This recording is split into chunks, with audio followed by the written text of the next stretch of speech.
Hey everybody, Truth Hammer here, doing a little follow-up chat about yesterday's events, specifically the court appearance for Austin, and some of my thoughts and observations that took place.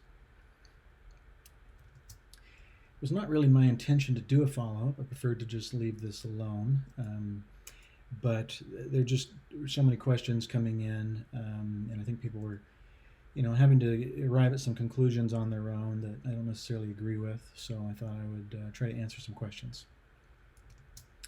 First, let me say that I grew up in a military family.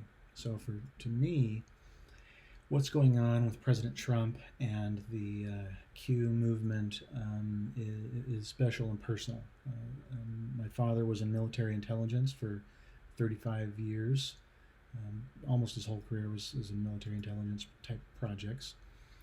And so, it's meaningful to me what's going on. And I have a sense of wanting to defend the movement from anything that would take it sideways or cause harm to what I believe is a very important project. My father's service record and resume are on my pinned tweet. If you have not seen it yet, I hope you would take a look at it. It doesn't tell you what to think, it just tells you what we think and why we believe in Q.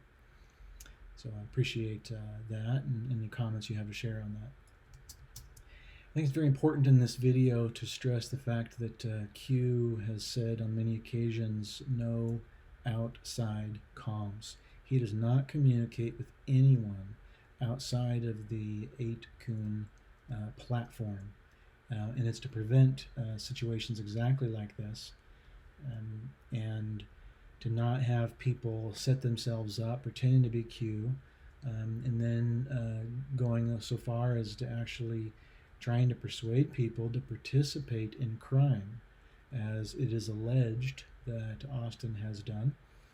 Many people are aware of the events recently and some of the cyber attacks he tried to get people to help him with.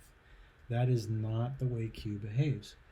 Q wouldn't do anything like that to dishonor the military or this movement. Judging by Austin's own words in the FBI and court documents, you can read there yourself where he says some things that are pretty alarming about his disrespect for his own followers and his intentions to use them in the perpetration of criminal activity, namely the threatened release of private citizens' medical records. I think people, if there's any anger, as you'll see though at the end of this conversation, I'm not sure it really should be directed at Austin. I think that he was taken advantage of and manipulated. I don't think he's well. It should be remembered that in those same documents it talks about underlying mental health issues, and that may be true.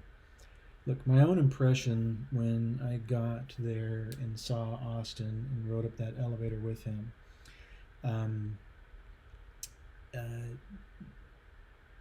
I was immediately struck that this was not the same arrogant person in those videos. That would, to this layman, seem to be mania. And I do have some experience.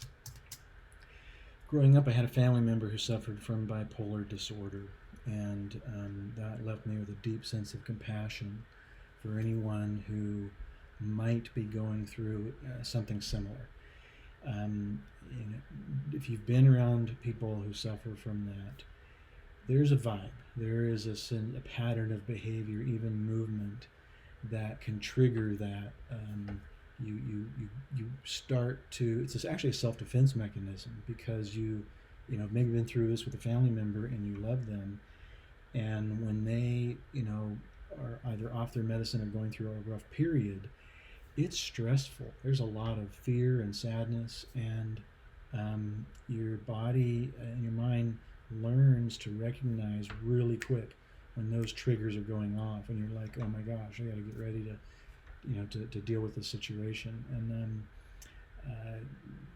those triggers were going off. You can come to whatever conclusion you want, but if you recall the body language in that short video I uploaded, um, that was not an arrogant, cocky person, or at least not in the frame of mind that he was in at the time.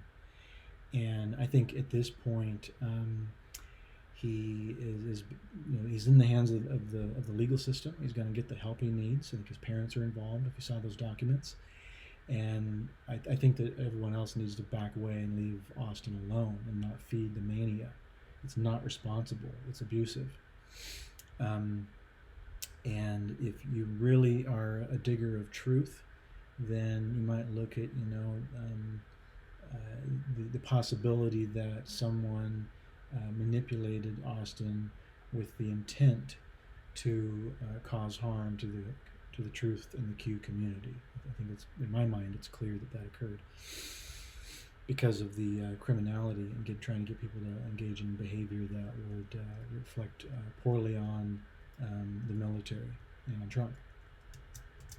Q is not an anarchist. His goal is not to tear down every institution and to further erode people's confidence in the FBI.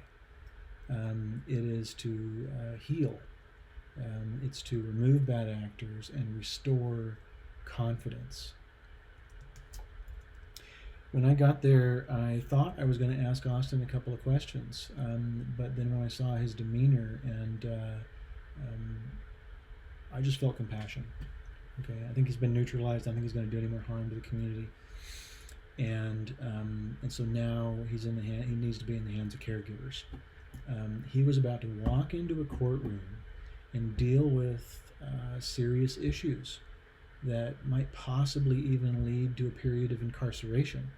He did not need, some jackass, in his face, asking tough questions and distracting him, possibly making an unstable person upset, before he had to go in and focus on the proceedings that were going to take place.